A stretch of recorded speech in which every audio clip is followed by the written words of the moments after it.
Well, good evening once again, friends, Romans, countrymen. Lend me your Spock ears. I don't know what the heck that means, except I do know that you are watching cBas Saturday Night.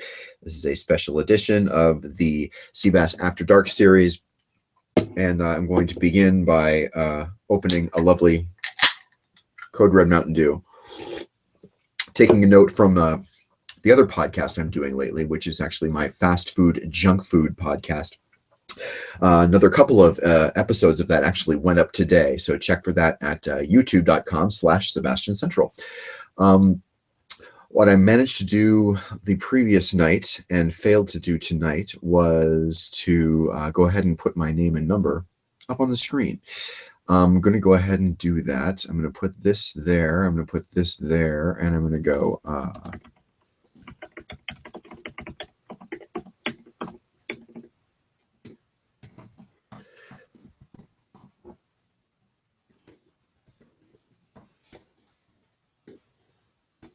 sorry about that. I vowed I was not going to be doing the stupid thing where I'm not saying anything while I'm actually on the air. I'm going to try and be more conscious, you see, of actually not being boring. I'm going to try that, and I don't know how well I like that, but we're going to see it for now. In the meantime, we're going to do something a little different since it's Saturday night. I'm going to have perhaps an intermission. cBas will return following his intermission. But in the meantime, I don't know how easily I can change cameras. I may just sort of put text on the screen, actually. And but do give me a call, 310-776-COONS. That's 310-776-5869 if you would like to discuss anything. One of the things I would talk about was the episode of Saturday Night Live, which aired this very evening. It's actually still on my NBC affiliate here in the Sonoran Desert, and I was really delighted to see George Carlin again. I mean, I'm a collector of all the George Carlin comedy specials, and I know many of them actually by heart. But his appearance on the initial episode of Saturday Night Live is not something I knew about. So I think that's really fascinating. cBas will return following this musical intermission.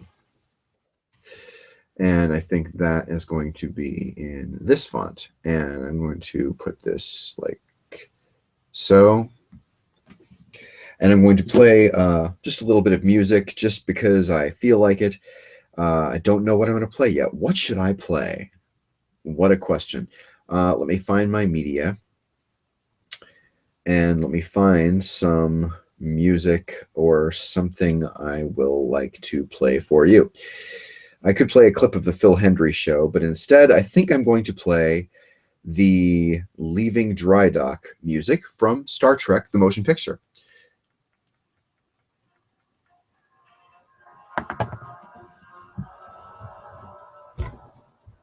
Be right back.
Awesome. Well, hello and welcome everyone to Sebastian at Sebastian Saturday Night, I believe I'm calling this.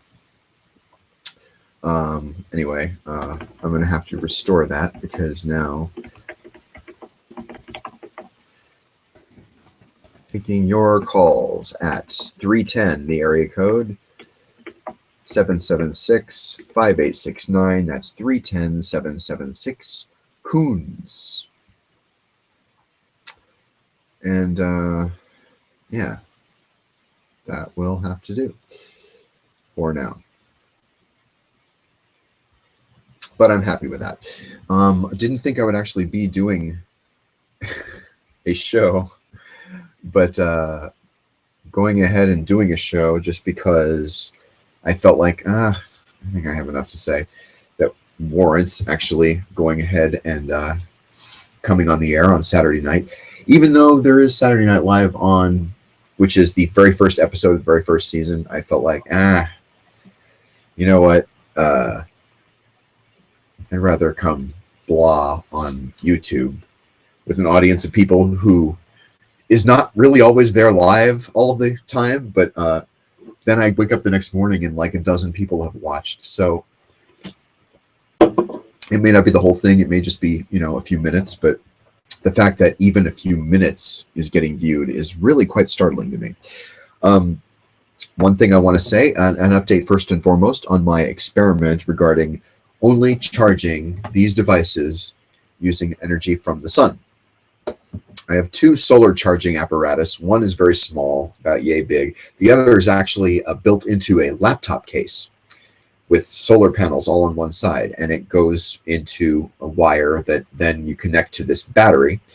And I actually have two solar panels and I have two batteries, and the smaller one takes a very long time. The bigger one is faster, but if it's a cloudy day, you maybe don't get a full charge. So my experiment is going. So far, I have not plugged either my tablet or my phone into any natural, electricity produced from a wall socket in the past 48 hours, or now in the second day. I'm sensing the experiment may not go very long, and that may be only because of the speed at which it takes the solar energy to charge those batteries. But it's good to know that I'm able to survive a couple of days. I'll try to go as long as I can, and I'll actually wait for one of the devices to die fully before I call the experiment quits. I wanted to be able to go like a week. I think that's really interesting to be able to charge not one, but two large smart devices for an entire week using energy only from the sun. I think that's pretty remarkable. It's not, I don't want to say that it is. I just tuned into somebody else's podcast, or I'm sorry, live YouTube event. That is not what I wanted to watch. I wanted to watch me. No, I actually just do it to make sure I'm on the air. Of course, I would say that, right?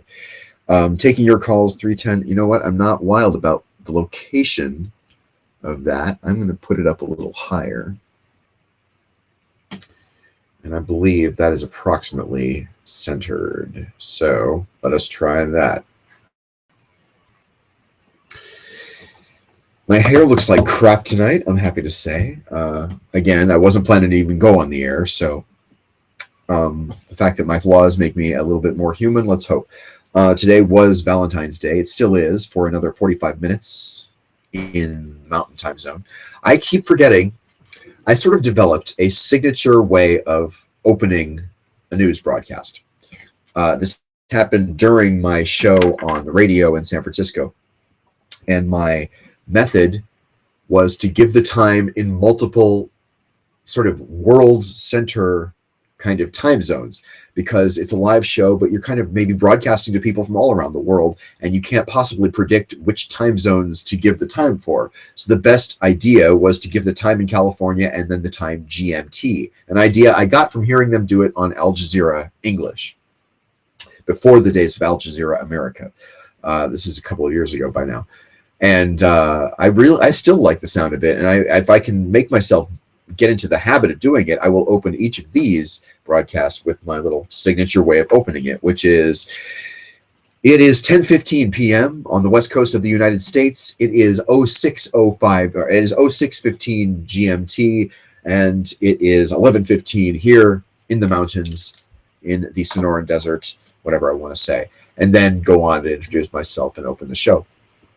It works really well. I sort of love how it gives it a sense of being live, which is always the idea, and then also a sense of being able to kind of tell your own time based on the two time zones that are pretty major time zones, which I give. In my case, at the radio, it was California, the Pacific time zone, and then GMT. The problem is I was always having to do the math because GMT I don't think changes with daylight savings time, but California's time does. So it was, God, if there's one thing I could abolish worldwide, it would be daylight savings time. I just feel like it's it is like, and I've always said this, if there was ever an original comedy bit that I feel like I wrote and initiated, myself, I would be the one that says daylight savings time is like a weight scale, the scale you get on that weighs you. It's like getting on the scale and not liking what it says your weight is, so dialing it back until you like what it says on the scale display. I always thought that was funny. I think I just butchered it saying it just now. Kind of tired. I walked a lot today. But yeah, essentially, daylight savings time is like, dialing the scale back until you like what the display says. What it says your weight is rather than what your weight actually is. And even though all time is essentially arbitrary, George Carlin pointed this out in one of my favorite Carlin sort of bits. It was about time. He said, there's no time, not there's no time, but there's no time. We made it all up. This time thing is completely arbitrary, which is true in one sense. And yet, despite the arbitrariness of it, there is an exact correct time, and deviation from it means your watch is slow or fast or whatever. So I feel like time is always something I've been interested in. The way it's measured, 60 seconds in a minute, 60 minutes in an hour, but then 24 hours in a day and an irregular number of days in a month. And you got to be freaking kidding me. This is completely made up. Like, I hate that. I hate the way time is measured. And I wish there were a way of doing a metric clock. I think there is a way of doing a metric clock. And I believe you can even purchase them on like super geek websites. I don't believe they're very cheap. Let's just do that really fast. One of the other things I wanted to try practicing was not the chat, but the screen share. So I am going to go to this website, and then I'm going to, I think, that's my website. I'm going to go to google.com. I'm not sure if I'm able to see. It looks like the camera is not displaying. It looks like we're showing. Yes. Okay, good. I am seeing the Google screen. And what I wanted to search for is now completely lost on me. What was I going to look up?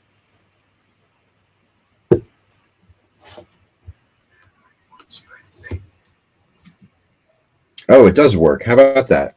This is amazing. I'm so delighted by the technology. I completely spaced out on what I was going to, what I was actually going to say, or what I was actually going to look up. But I'm going to be able to play this back later and feel like an idiot because, I got completely distracted. Not that I have a ton of things to talk about. Like I said, I was not really thinking about even going on the air, so I barely even saved any articles from Twitter or, usually I go through, I'm going through Twitter constantly throughout the day, and I just can save things to my little notepad, and then I just pull up the notepad and the time comes to do the show, and it's actually right here on my phone. Oh, yes. Selling a cure for being gay is found to be illegal in New Jersey. Selling a cure for being gay is now illegal. It sounds like it ought to be illegal. Let's look at this article from the New York Times, dated February 14th, 2015. Jason Grant is the author. The plaintiffs described the methods used by the counseling group in Jersey City from whom they'd sought help. One of them, a young man hoping to overcome his attraction to other men, said he had been told to grab a tennis racket, scream, and beat an effigy of his mother as if killing her.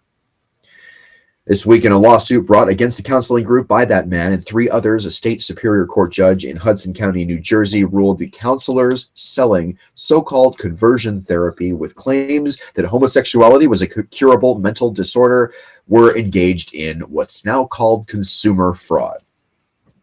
Sounds like that's pretty right on. The ruling earned accolades from advocates working to end such therapy around the country. I think that is pretty much obvious. You know, lots of people disagree on lots of things regarding homosexuality, but, you know, you can't cure it. Certainly not by beating an effigy of your mother with a paddle while you're having homosexual urges. I mean, that's just sick. That's wrong. In case I haven't said it, 310-776-KUNZ, the number you're seeing right here along your screen. You can call at any time during the 10 to 11 p.m. hour Pacific time and make that 1 to 2 a.m. Eastern, I believe, 11 to midnight in the Mountain time zone. And I will take calls. I took a call from a friend of mine last night, and we talked for like half the show. It was really funny. By the way, Patrick, feel free to call in anytime yourself. I had enormous fun talking to you live on the air. Even though it sounds like we don't have a lot in common regarding television or movies. But he was giving me shit. I guess I still have that wall come down, that old FCC broadcasting wall. I shouldn't say the S word. No, he was giving me crap for, he was giving me shit for, what was he giving me shit for? Patrick was giving me shit for talking about Twilight in a negative way. I'm not into the Twilight movies at all, nor am I into this 50 Shades of whatever thing that's like apparently derived from fan fiction of Twilight. It's like, good Lord. I guess, you know, if there's one good message to be taken from that, it is that anybody ought to be able to get their shit published or made into a movie or whatever the hell. Like, I mean, if some fan lady who wrote stories about she wrote stories using the characters from Twilight, fan fiction they call it, and then proceeded to write a movie. This 50 Shades of Grey, it's like the hottest thing. I'm so sick of hearing it, and I'm so totally not going to read the book, and I'm so totally not going to watch the movie, but it does sound like it might be mildly, I don't know, is erotic the correct word? I'm not sure. It may or may not be erotic in any usual sense for me, but it does seem like, ooh, it's kind of like when Sex and the City was the hot thing or whatever. At any rate, interesting that selling a cure for being gay found to be illegal. Have you heard about this? The Vulcan hypercar? It's something being debuted at the 2015 Geneva Motor Show. This is what we're going to screen share because we're going to take a look at the Google website, and we are going to look up Aston Martin Vulcan. Let's see, here we go. Aston Martin teases the Vulcan track-only supercar, and it sounds vicious. All right, well, here's the teaser. It's 22 seconds, so let's play it.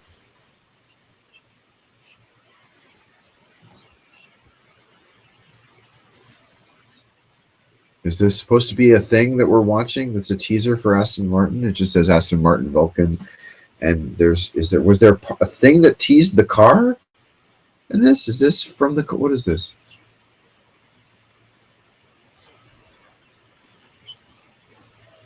I really don't know what this is. I don't hear audio. Is there audio?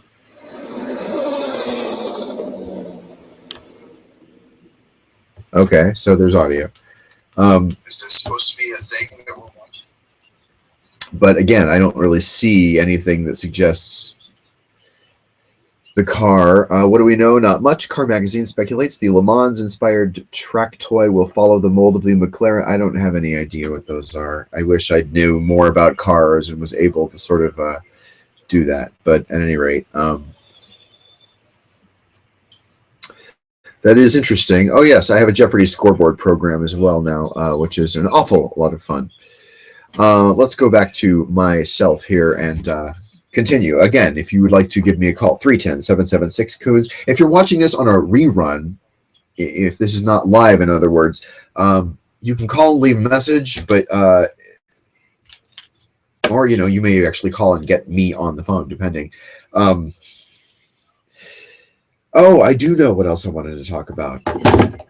God, this is a story that I feel like only I and one or two other people I know, very few other people I know, are smart enough to really wrap their brains around the issue of the genetically modified stuff. Here's a genetically modified banana that is going to help kids in Africa that don't have enough, what is it, vitamin D? No, I guess it would have to be one of the B vitamins. It might be like vitamin B12 or something, and it's something that doesn't usually show up in bananas, but because of a genetically modified banana, now they have a banana that, produces a certain amount of this missing vitamin from this one, population's diet, and it can save them from going blind, kids who have a very limited time frame for being able to get this nutrient and, not go blind. And I just think that's, I think it's criminal that anybody would be against that. And in this case, the USDA approves the genetically modified apple that doesn't turn brown. I tell you what, let's look at that as well. Is there a picture? Hopefully we can find a picture of that. Let's go back to Google here and go apple brown, and let's just see. Go news. What to know about the apple that doesn't turn brown, according to ABC News.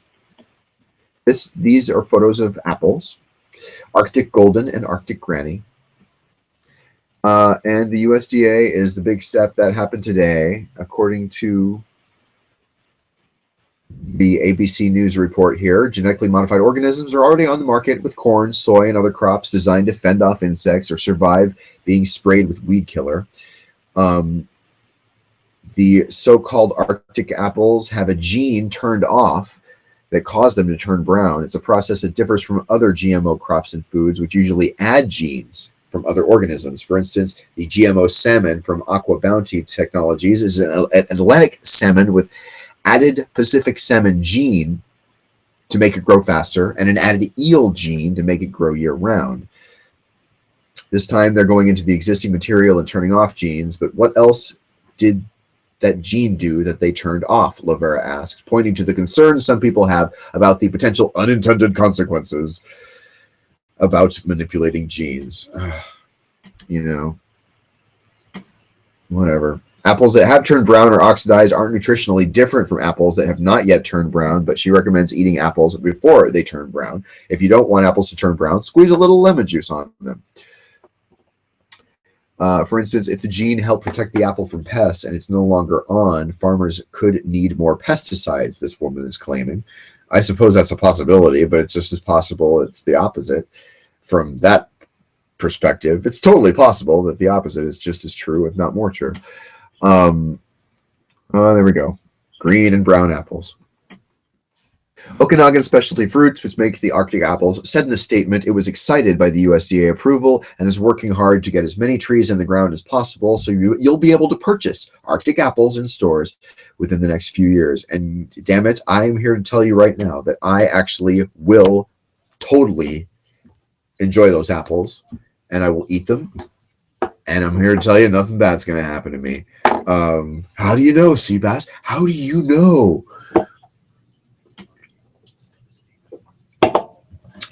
Here's a couple of reasons why I know.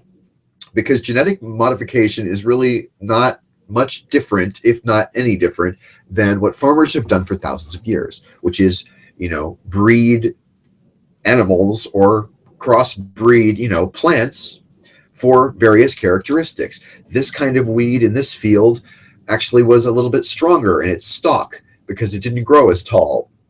And, the wheat head didn't make it fall over, kind of a thing. So let's take the seeds from this wheat, and plant the wheat seeds, over here.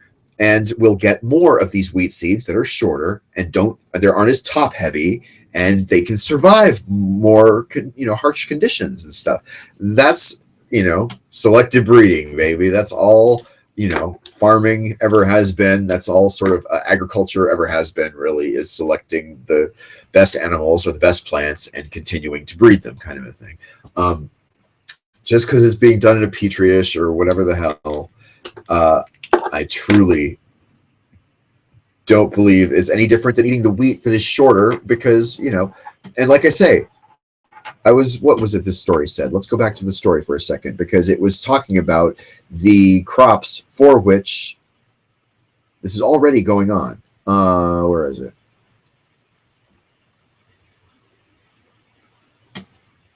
GMO salmon has an eel gene and a Pacific salmon gene for various reasons. What I was thinking about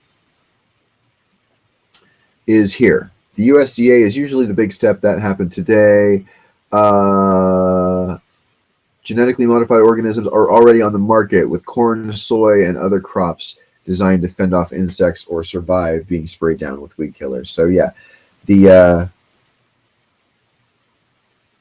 statement there that I've highlighted is the one I was thinking about, because it's already on the market, according to this person, with corn, soy, and other crops. I don't know. I don't know if I've had genetically modified corn or soy. I don't think that. I mean, part of the other argument a lot of people talk about is the labeling, and labeling makes sense to me, I guess. I mean, there's always going to be a choice. For instance, I choose intentionally never buy anything labeled organic, and that's on purpose. I don't care whether it's strawberries, the foods that they say you're supposed to buy organic because of the particular pesticides used in that case. I don't, I don't know what to tell you. I'm as healthy as I've always been. All of the recent medical tests, including the blood work that they did when I had surgery last year. I had a small surgery, and it was just like in my genes for that to happen, that there was this little thing on my shoulder, right? And it wasn't a tumor like cancer, but it was, a little thing, a little weird growth, and it had to come off and stuff like that. So I had all of this blood work done, and everything was tested. I was sure I was going to be positive for diabetes. I was sure I was going to be positive for heart palpitations or anxiety or an enlarged heart, because of all the, because I have anxiety. Everybody has anxiety, I feel like, but I have more.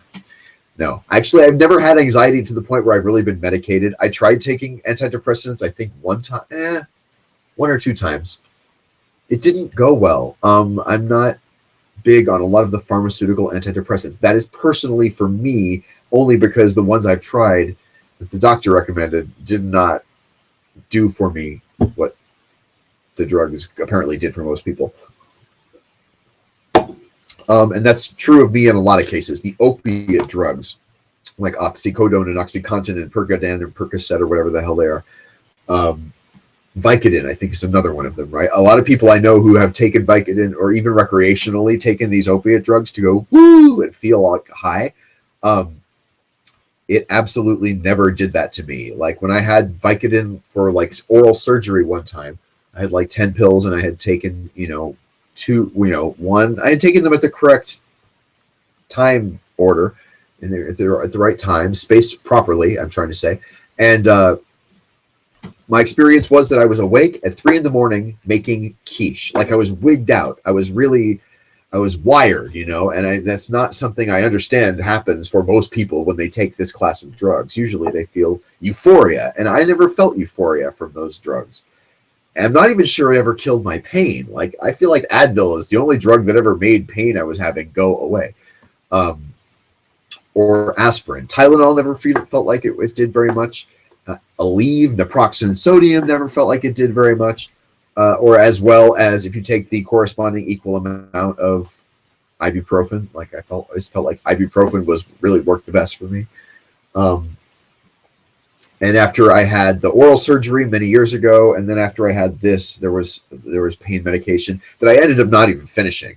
Like I would totally rather just take, 2 Advil and then 2 more like 4 hours later or whatever, and just kind of let the Advil's the anti-swelling drug, right? Anti-inflammatory. If feel like you're having swelling, a couple of Advil can really do wonders, at least in my case.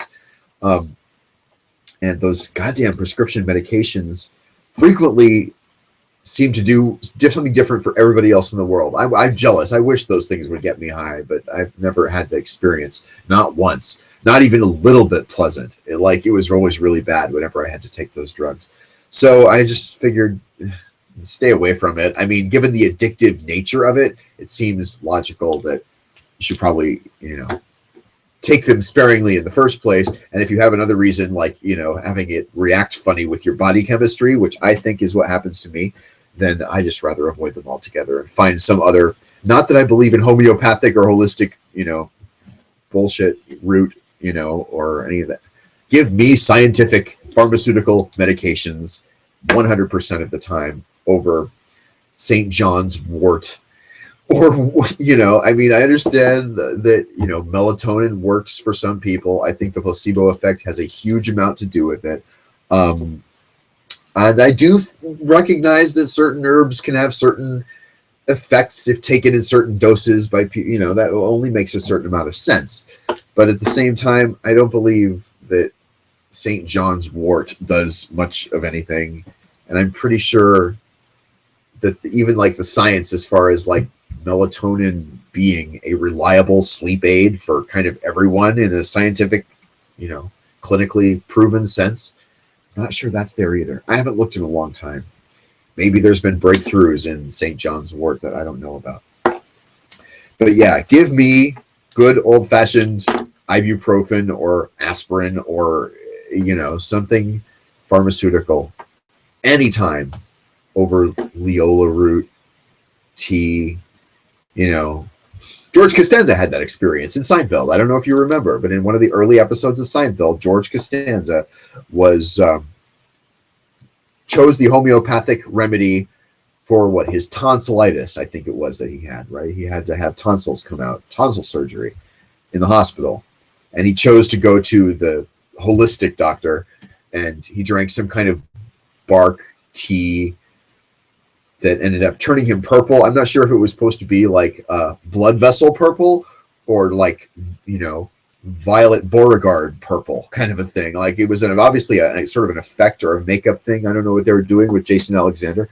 But in that episode of Seinfeld where he takes the holistic treatment, he ends up going to the hospital to be treated for the holistic treatment and then to have the tonsil surgery again. Anyway, just go with regular medicine and science for the most part, especially if it's a doctor that you trust. It's just a matter of finding a doctor that you trust and can ask questions of. That's the thing, is I don't think people ask enough questions. I do think it's worth going on WebMD and trying to be, well researched about what you're trying to ask the doctor in the first place. Absolutely. Even if you turn out to be wrong, I absolutely still would listen to the doctor. The doctor it's not the schooling. Dr. Drew says this all the time on his show. It's not about going to school for more years than you. It's about the experience. And you want a doctor that has done this operation or procedure or has seen this condition, whatever you're talking about, a million times in a million people and has treated it, and knows what's up and knows what kind of populations respond in certain ways. Men different from women, black people different from white people, whatever have you. That's not a topic I feel like is very interesting. I'm going to move on. What am I eating here? What are these? Can you see? It is a Cadbury mini egg. Easter candy this year is out before Valentine's Day candy. Today was Valentine's Day. This was a gift for me. I have eaten 1.5 of the chocolates in here. So I don't necessarily need to show you that. But one of the Valentines I gave was a bag of these Cadbury mini eggs because they're in stores already. And frankly, it's better candy. It's just Easter candy has always been superior to Valentine's Day candy. And now that we live in the culture where you kind of have the stuff for 2 holidays ahead, you know. You have the Christmas stuff in stores before Halloween now. It's all much more in advance kind of a thing. And hey, I'm taking advantage of it. Yes, I'm critical of it. I hate that Christmas stuff is in stores in, you know, pre-Halloween. But when it comes to Easter candy being available before Valentine's Day, I'm on board with that. I'm sorry, I am. I don't care if it's bad. A sign of the impending doom of our culture, whatever. That's okay.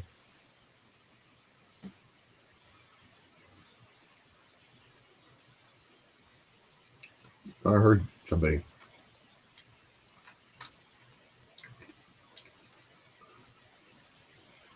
But I'm chewing on chocolate, so I'm crunching sugar in my head.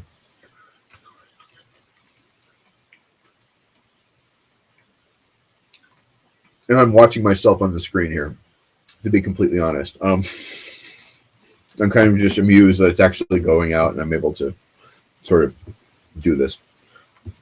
And it was totally creepy just then when I looked out the window for a long time thinking I heard someone. Saturday night, spooky. There's got to be other stuff I can talk about. As I said, I am using my solar power to charge the devices. I only have 29% left on my phone, so that's going to need to charge as soon as possible. This is 96% charged, so I actually am quite good as far as my tablet is concerned, and I suppose I should be using my tablet for the lion's share. Let's look at the news briefly. Oh yeah, I got to talk about this. Copenhagen shooting, Denmark. Not that I'm surprised that these shootings happen everywhere, because I'm not surprised. It seems like every place seems to be susceptible to these kind of terror attacks, even if it's not the same kind of terror attack. Danish police shot and killed a man in Copenhagen Sunday during an extensive manhunt after earlier shootings in which 2 people were killed and 5 were wounded. They bore similarities to the Charlie Hebdo attack in Paris in January. 1 man died in the first attack in an arts cafe hosting a controversial artist. Another died in an attack on a synagogue close by.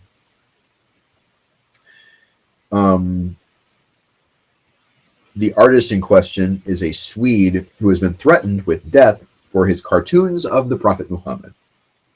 It is not clear if the 2 attacks were carried out by the same person or people. By 0500 GMT, police say they had fired shots and later confirmed they killed a man in Nørrebro, an area in Copenhagen not far from the sites of the 2 attacks. They do not confirm any link between the man they shot and the earlier attacks or give further details, and police are not available for comment. Fascinating. What else? Warnings over cold. I'm sorry. As a resident of the desert, as a person living in a warm climate in the West, I'm so sick of hearing about the goddamn storms in the East. I mean, I realize that so are the people living there. They're sick of living through it, but it's like, move somewhere warm, for the love of God. Just be logical. I like seasons. I'm so in agreement with Daniel Tosh on that topic of, oh, we like seasons. Yeah, I like seasons too. That's why I live in a place that skips the shitty ones. The great Daniel Tosh with that joke. Oregon is going to get the first openly bisexual governor in the United States, according to this Canadian news site, ctvnews.ca. Kate Brown, the Secretary of State of Oregon, is in line to replace Democratic Governor John Kitzhaber when he steps down amid an ethics scandal. Brown, serving her second term after many years in the legislature, lives with her husband and 2 stepchildren and has been open throughout her political career about being bisexual. Her progress has been followed closely by bisexual activists around the country, including Ellen Ruthstrom, who now serves on the Boston-based Bisexual Resource Center. I did not know there was a bisexual resource center. Hearing more and more about bisexual sort of pride and, you know, the difference in, you know, tolerance for it and not making the usual bisexual jokes and so on. And also not to question whether or not the person is actually gay. I do believe it's not fair to think of bisexual people as promiscuous. Like that's, and I don't think they're greedy either. I feel like, and I also called myself bisexual in the early years of kind of the process of coming out as gay. It's kind of weird then I think about it, but oh yeah. In fact, I was not just a bisexual. I was known as America's favorite bisexual. If you ever attended the Rocky Horror Picture Show, I was telling one of the Trekkie chatters about it on Facebook earlier. Yeah, I was Brad Majors for 5 years and Rocky Horror for 2 years on stage during my college years, right here at the theater, not very far from where I am now in the Arizona desert. And yeah, those were the formative years of my life, and I would not trade them for anything whatsoever. I really actually enjoyed my time on stage with the Rocky Horror Picture Show. It gave me some great experiences, some production experience that I never would have expected, awareness of improvisation, of comedy, of blocking. You never really think about things like blocking if you're a play goer or just a TV viewer or something like that. But you have to figure out where the actors are going to walk when, and what props, all of that business and stuff that you deal with doing drama work.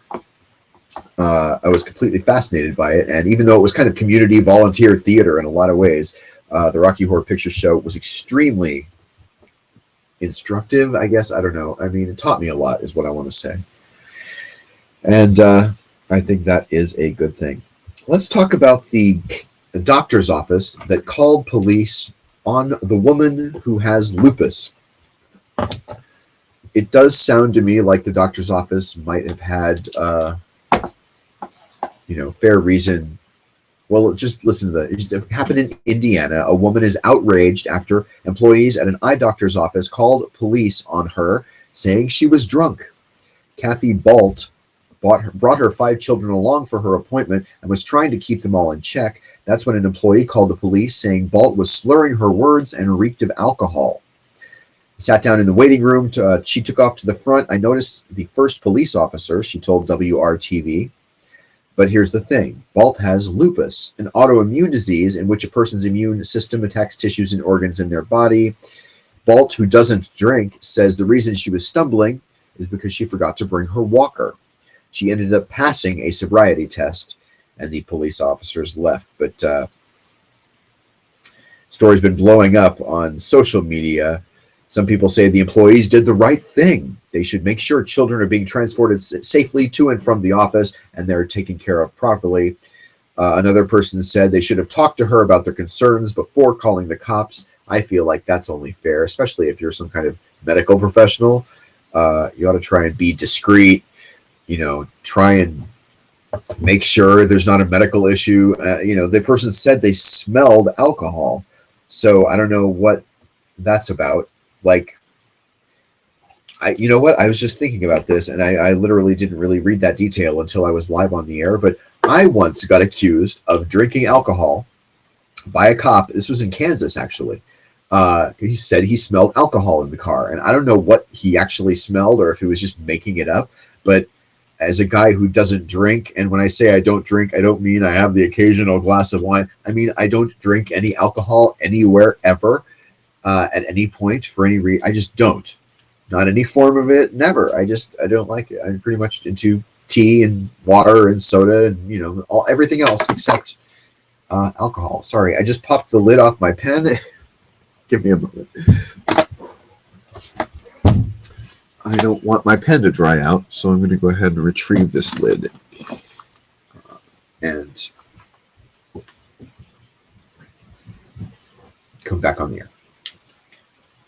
Saturday night. I thought it would be different, but it's actually the same show as I seem to be doing on weekdays.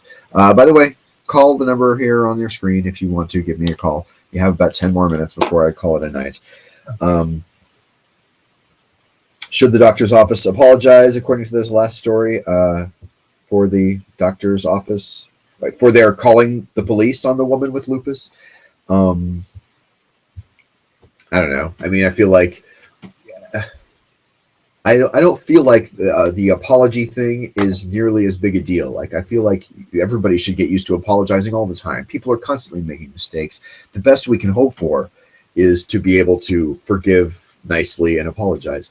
One of the things I feel like that isn't talked about enough, and it's funny because a friend of mine talked about this with me, and it sort of triggered the idea in my head. He sort of was spreading the word about redemption, forgiveness, education, rehabilitation, and moving forward kind of a thing. Not in the prison rehabilitation sense, if there is such a thing as people who get rehabilitated in prisons, but sort of the football player who like abused dogs, being now allowed to play football again and blah, blah, blah, blah. Should football fans forgive him? Should he be allowed to play again? That kind of thing. What else? The guy who beat up his wife or girlfriend in the elevator and it was caught on video, and there was this big NFL scandal this year, whatever. I don't have a opinion on the sports ones other than to say, you know what, I'm happy whenever anybody gets into trouble because I love the drama. I don't give a shit about the game. I don't give a shit about the score, about any of the teams. I like looking at football players, but I don't give a shit about football. And that's kind of basically how I sum it up. And I'm not afraid to say it. I'm not interested in ridicule. I sort of do ridicule athletes and people who think they're athletes because they're a fan of a team, that kind of a thing. But I feel like that's justified. Making fun of the people who think they're athletes. We won. Bill Maher says, no, you didn't win. A bunch of guys who would hate you if they knew you won. You had nothing to do with it. And I don't love Bill Maher all of the time, but I love that bit that he did because that's just very, very right on the nose. So I hope you took my advice. I don't like air checking, as I have said a couple of times now, I think, on this, but I have watched each of the episodes from the previous night, sort of the next day, to kind of try and make sure that I am paying attention to how I'm coming off and how boring or how repetitive or how distracted or, tangential I am, kind of a thing. I'm subject to tangents a lot. I get that. I'm trying to reduce that. I'm trying to reduce saying things like, and sort of. I'm trying to make sure I'm constantly addressing viewers rather than sort of spend time. Because here's how I know it's weird and creepy when you're watching somebody who's on a camera and isn't talking. And the reason I know that is because I've had a webcam show before. It was a tandem show with my old radio program on the AM radio in San Francisco, California. I had a radio show that I would then, at the end of the radio show, say, join us in the chat room and for the video webcast at, whatever the radio station was.com. But I didn't know any better. And so I would be chatting in the chat room with people and the camera would be on. And it's more like this spy camera in someone's room that doesn't know they're being live projected on camera. So friends of mine, people who love me dearly, were like, I watched your show. That webcam thing was really creepy. You weren't talking. It was just you were typing. I'm like, oh. And if it had not been for my good friend Crystal, I would never have known that it's actually creepy and kind of boring and weird to be watching somebody who is kind of just doing whatever they're doing. You don't know what they're doing, but they're not talking on camera. They're just kind of live on camera, not saying anything. So I'm working on making sure I'm always talking about something for the camera's sake. Although the truth is, this is the internet, and there's different rules that apply on radio or television broadcasting. At the same time, I believe I'm better than average. I'm better than average. I do think that my broadcasting sensibilities are going to make my webcasting abilities that much sort of, I don't know if higher class is the correct term, but I do feel like entertaining, watchable, fun, that kind of a thing. I believe that certain things will set me apart at some point as I get used to it. But let me finish in the last 5 minutes of cBas Saturday night. If nobody's going to call, and I really did not expect anybody to call, but I am going to make sure I keep talking about that. I'm going to leave the number here up on the screen. And just make sure you note that if you want to call me, you can leave me a voicemail, and I'd be happy to play it on the air. Or you can go ahead and call me from 10 p.m. to 11 p.m. Pacific time on pretty much every night. I said I was going to take Saturday night off and prepare a big Sunday night show. I'm still going to do a big Sunday night show, but at this point, I kind of did a Saturday show as well. Let me finish with crazy porn titles. This is a good way I like to finish my show, and I think it's really good. Something worth sticking around for. I have to try and not repeat the ones that I have said before. I think I only gave 5 or 6 in the previous episode when I did a few of these. But where does this bit come from? In the same way, I once observed that if you just read the subject lines of like the personal ads in Men Seeking Men on Craigslist, that's a comedy bit right there. You can literally go live to Craigslist at any point and read the gay personal ads, and that's comedy right there. In this case, it's the cable guide, the digital cable guide, where you're scrolling through the channels, and up comes the section of porn channels on like 400 and something. And it's like, oh, there's all of a sudden these horrible, horrible titles that, like, you're seeing Matlock, Laverne and Shirley, Mr. Wizard's World, NBC Nightly News, Fox News Radio. Oh, look, Throbbing Thick Bones 9, followed by Sticky Wet Latina 6, followed by Defiled Babysitter Holes, followed by Stacked Racks from Mars, followed by Fresh Outta High School 20. 20, okay, if that's Fresh Outta High School 20 and you assume they're doing 4 a year, that's still not even one, like that's still more than one complete cycle of high school classes. That's insane. A-Cup Angels 3. The other thing I really like observing is sort of the sequel number, the sequel number of many of these titles, because it's like, are you kidding? Fresh Out of High School 20, Throbbing Thick Bones 9, Real Slut Party 5. That's an interesting one. Real Slut Party 5. Some of them are very direct. Some of them are very sort of obscene or dirty or gross. Some of them are very sort of subtle. Actually, I don't think any of these are subtle.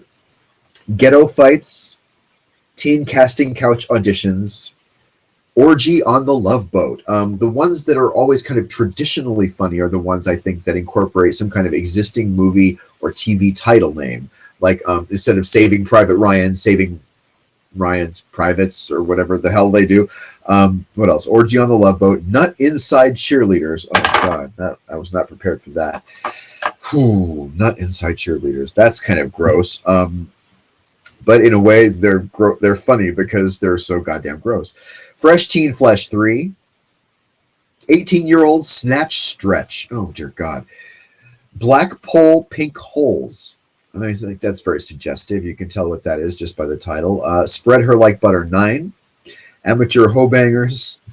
Girl on Girl Sex. I mean, that's kind of boring. Something called Lick Fest. I'll leave you on that note because Lick Fest is very amusing to me as well. Well, Saturday night's about to be coming to a close here. Thank you for watching, as always. I'm astounded that anybody watches this for any length of time. Certainly, if you're watching the whole thing, God bless you. By the way, if you're interested, the more slick production value podcast that I do with my partner, Sarah, involving fast food and junk food, more than one episode, 2 editions actually came out this past Friday and 24 hours ago or so. So please go ahead and go on to Sebastian Central. That's the name of the channel on YouTube, youtube.com/Sebastian Central, or just search for Sebastian Kuntz, or cBas and Sarabelle, fast food podcast, any of it. On the good old YouTube. And yes, in our most recent On the Road episode edition, we went to Sonic and had breakfast sandwiches in the afternoon, which is always a treat. And then the actual in-studio episode that we did, let's see, what did we talk about? We talked about a long line at KFC, 2.5-hour line at KFC in the UK. Also, the breakfast war, the chicken McNugget war. There's a lot of good stuff on the latest cBas and Sarabelle edition, out on many of these same YouTube stations.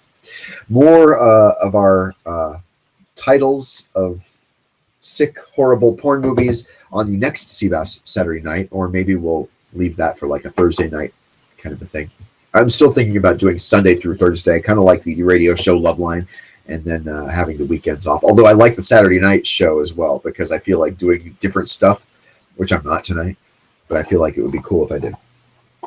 Hey, that's midnight. It is officially Sunday in the mountains. We have an hour of Saturday night left on the west coast of the United States.